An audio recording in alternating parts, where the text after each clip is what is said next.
Brittney Griner won gold in Paris 2024.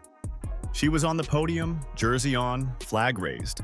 And then Team USA quietly left her off. The 2026 FIBA World Cup roster entirely. No announcement, no explanation, just gone. So what actually happened between Paris and Puerto Rico? Because what's circulating right now about it? DNA testing whispers, a physical and racially charged attack on Caitlin Clark, the face of Team USA. These aren't small things. This isn't just a roster cut. This is a reckoning. Let's talk about what they're not saying out loud. Are you excited to see Caitlin back on the court? Do you think Griner deserved to be fired? Let me know down in the comments below. Yeah, it was just, I think I'm still trying to get through that part. Still to this day?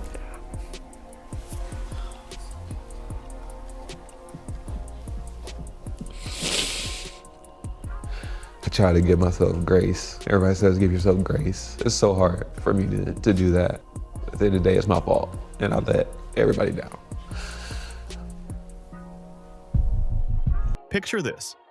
You're Brittney Griner. You just won gold in Paris. You stood on that podium, you heard the anthem, you were part of one of the most dominant women's basketball rosters ever assembled. And then 2 years later, the qualifying roster for the 2026 FIBA World Cup drops, and your name isn't on it. No injury report, no retirement post, no farewell statement, just gone. The 2024 Paris Olympic team was built around veteran experience. Diana Taurasi, Brittney Griner, Chelsea Gray, Jewel Lloyd, Alyssa Thomas. These were players with years of national team history, players who had been through big international moments before. The average age on that roster was over 30, and that wasn't an accident. USA Basketball built that team to win right now, and it worked. They brought home gold. Griner was part of that. She was in the rotation, she was on the floor in meaningful minutes, she was on the podium. You said that you felt that you let down yourself, your family, your teams. Yeah. So how did you work through that, what you called this guilt that you were feeling?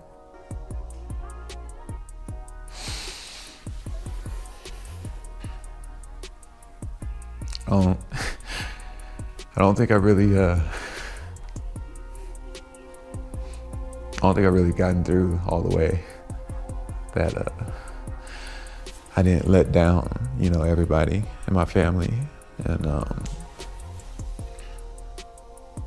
So when the 2026 qualifying roster came out and you looked at the names, Caitlin Clark, Paige Bueckers, Angel Reese, it didn't just feel like a roster change. It felt like a completely different program. Different age profile, different energy, different direction. And Griner wasn't anywhere in it. Now here's where it gets interesting because Breanna Stewart also isn't playing in Puerto Rico. And you might think, okay, so they're just moving on from the Paris veterans across the board, right? But that's not what happened. Stewart's situation was explained. She's attending the training camp, her absence from the actual qualifying games was addressed. There was communication around it. With Griner, USA Basketball said nothing. No statement, no explanation, no context.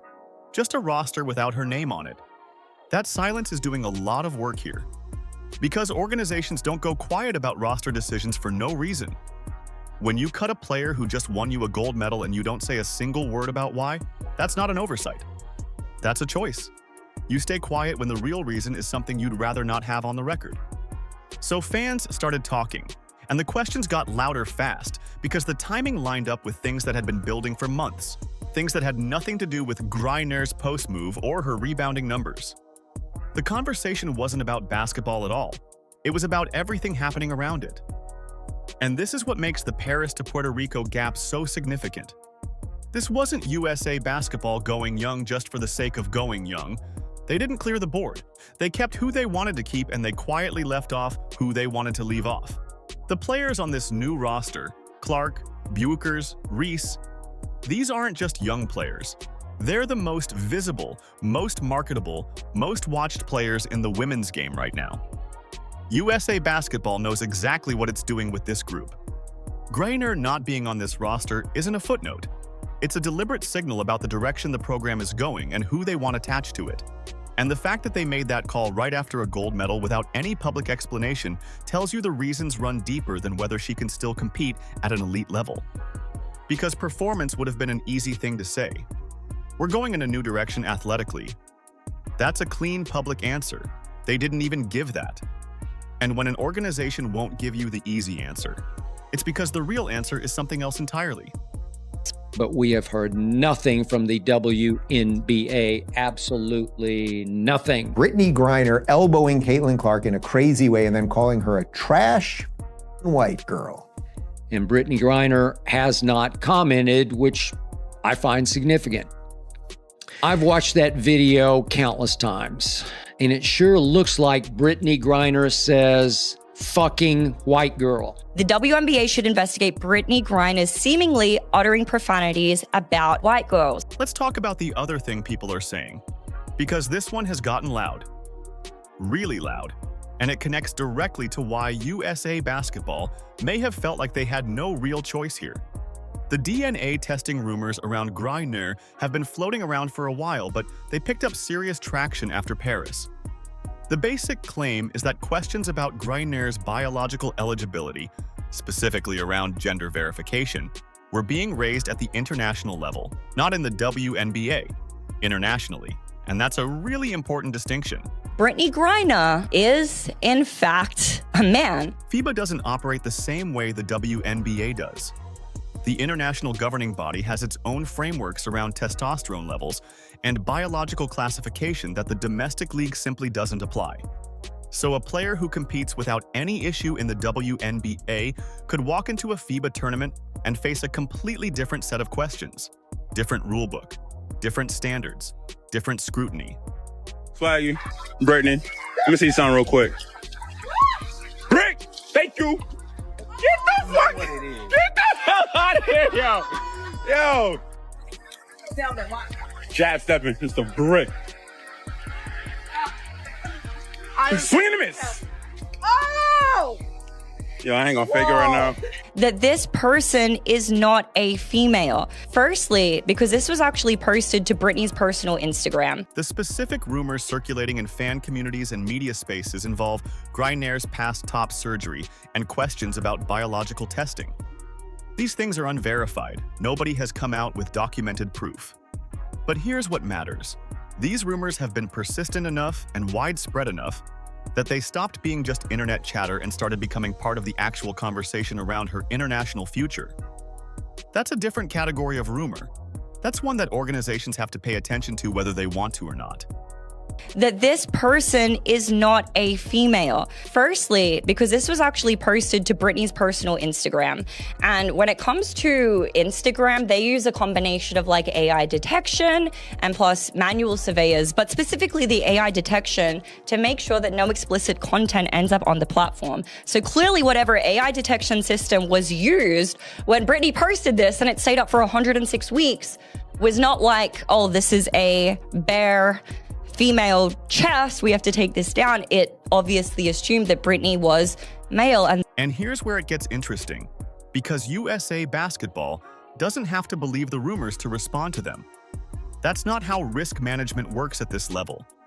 What they have to do is look at the realistic possibility that a player on their World Cup roster becomes the center of an eligibility controversy on the international stage.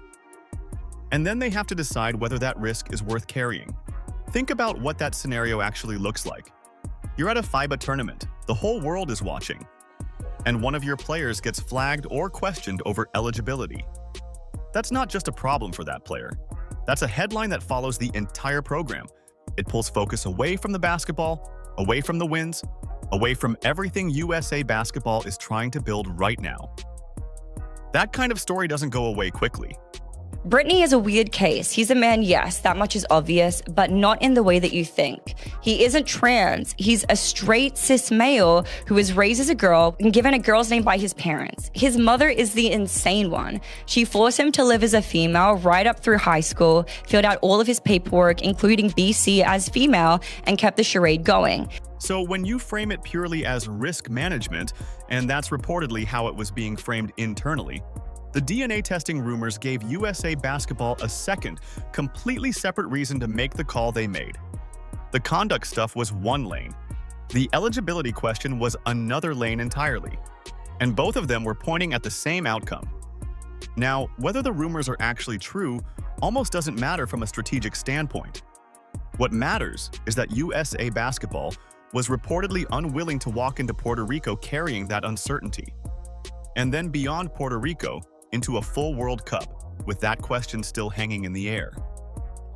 The risk of it, even the possibility of it, outweighed whatever Griner brings to the floor at this stage of her career. Brittney Griner comes out and says, I am so sick and tired of the NBA, WNBA. It used to be a peaceful, small little thing. Now there's crowds screaming, hollering. This is disruptive. It's not allowing us to play the game. Every time we play her, there's this commotion, like this loud rumbling from the stands. Turns out it's people, thousands of them, just sitting there watching on purpose. It's very disruptive. That's a cold calculation, but it's a real one. And it explains why USA Basketball stayed so quiet about the whole thing. You can't publicly say, we left her off because of eligibility rumors. So you say nothing. You just release the roster and let people figure it out. And once you clear that out, once you make the call that removes that risk entirely, you've got roster spots open for something that looks completely different. A new group, a new face at the front of it. Someone who doesn't bring controversy through the door, she just brings cameras. Here's where it gets interesting, because there's a specific moment that people inside women's basketball keep coming back to when they try to explain what changed between USA Basketball and Griner. And it didn't happen in an Olympic gym. It happened in a regular season fever game. Brittney Griner appeared to call Caitlin Clark trash and effing white girl. Griner and Clark ended up in the same space on the court. And what reportedly happened next wasn't a hard foul or a physical play. According to what spread through fan communities and basketball circles pretty fast, it was verbal.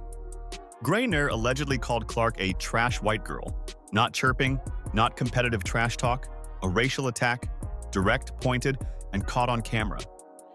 Think about what that actually is for a second. That's not a heat-of-the-moment shove or an accidental elbow. That's a choice. And people noticed the layers in it. This wasn't just an insult. It was a racial one, directed at the most watched player in the women's game right now. Brittney Griner, who I can't stand, sad that she's a Baylor grad. Yeah, she called her a trash, expletive white girl. That was the lip reading. Yes, trash, white girl. Trash, blanking, white girl, is what she says. So what did the WNBA do? Nothing. No fine, no suspension, no public statement, total silence. And that silence became its own story almost immediately, because everyone watching knew exactly what would happen if the roles were reversed. If Clark had said trash black girl to any player in this league, there's no version of that story where she keeps playing. That's a career-defining moment. That's 24-hour coverage, official statements, immediate consequences. But when it went the other way, the league said nothing. Clark didn't retaliate. She got up and kept playing, same as she did every time someone threw an elbow at her or fouled her into the floor during her rookie season. All year long, that was her answer to everything. Just keep going. And that contrast ended up putting a spotlight on everyone around her because her response made everyone else's behavior more visible, not less. The noise that's I coming. don't appreciate the new fans that sit there and yell racial slurs at myself, my teammates, and the people that I play against. Because yeah, those might be opponents, but those are friends too. You know, they don't deserve that. So I don't appreciate the new fans that think it's okay to do that. Here's the thing though. Griner herself had publicly said she doesn't appreciate fans yelling racial slurs. She said that. Out loud. So when the allegations came out about what she said to Clark, that added a whole other layer to it. You're on record condemning that exact kind of language, and then you're the one allegedly using it on the court. The league would not be okay with a white player saying effing black girl. When this started circulating, the anger wasn't just coming from fans online. The question being asked at a higher level was straightforward. How does this look on an international stage? Because FIBA isn't the WNBA. A World Cup isn't a Tuesday night regular season game. The whole world watches those tournaments, and the whole world forms opinions about the players wearing Team USA jerseys. You can absorb a domestic controversy. The WNBA has done that plenty. But you cannot walk into a World Cup with that kind of story attached to a player on your roster and expect it to stay quiet. It doesn't work that way internationally. The media environment is different. The scrutiny is different, and the brand damage would be real. Let's see an investigation into reverse racism that's going on across the league also. Griner referring quite clearly, I believe, to Caitlin Clark and a white referee as, quote, trash ass white girls. So reportedly, inside USA basketball, the conduct conversation started.